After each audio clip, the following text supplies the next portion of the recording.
Brought to you by Penguin.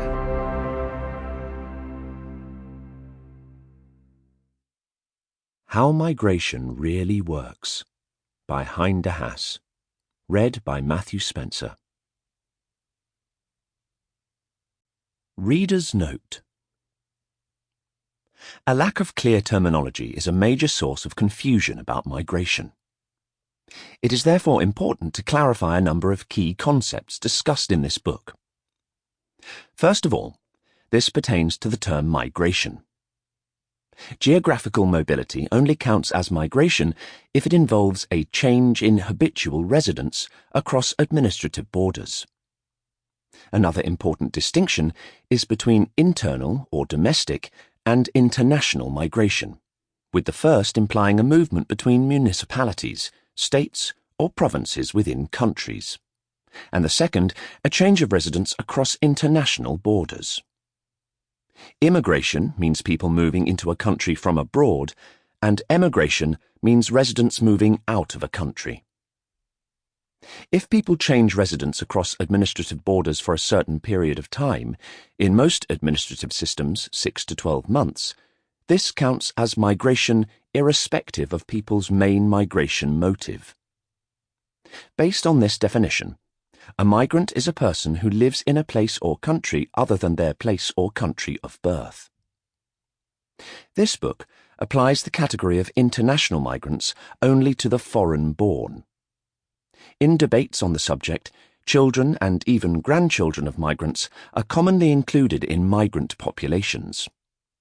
While this practice is debatable, to avoid unnecessary confusion, I will systematically refer to second or third generation migrants when doing so, but the term migrants is reserved for people who have actually made the move themselves. Within the broad migrant category, important migrant types are labour migrants or migrant workers, family migrants, student migrants, and business migrants, as well as forced migrants or refugees. With regard to labour migrants, the terms higher skilled or lower skilled are problematic because they may evoke an image of some migrants being more intelligent than others, and because in practice more and more jobs are in fact mid-skilled. Perhaps a more useful distinction is between manual or blue-collar and white-collar workers. But for the purposes of this book, I will retain the common usage of lower and higher skilled migration, emphasizing that this is about the jobs that migrants do, not their actual intelligence, knowledge, and skills. In fact, many migrants do jobs for which they are overqualified. The category of forced migrants concerns people who primarily move because they face violence or persecution in their origin countries.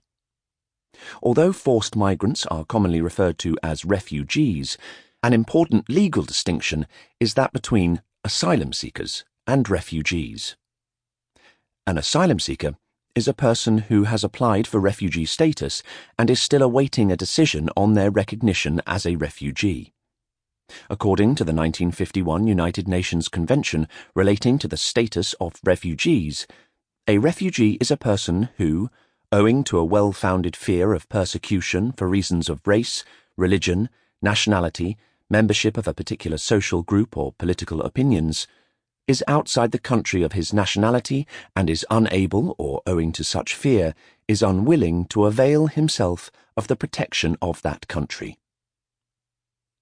People who flee their regions of origin, but who stay within their own country, are usually referred to as internally displaced persons, IDPs.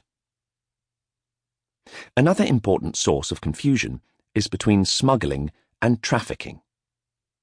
Although these concepts are constantly conflated in media and political discourse, they are entirely different. Smuggling is the use by migrants of paid or unpaid intermediaries, smugglers, to cross borders without prior authorization, either as part of a business transaction or humanitarian activism. Contrary to common perceptions, smuggling is essentially a form of service delivery that migrants, including refugees, are willing to pay for and voluntarily engage in. Sample complete. Ready to continue?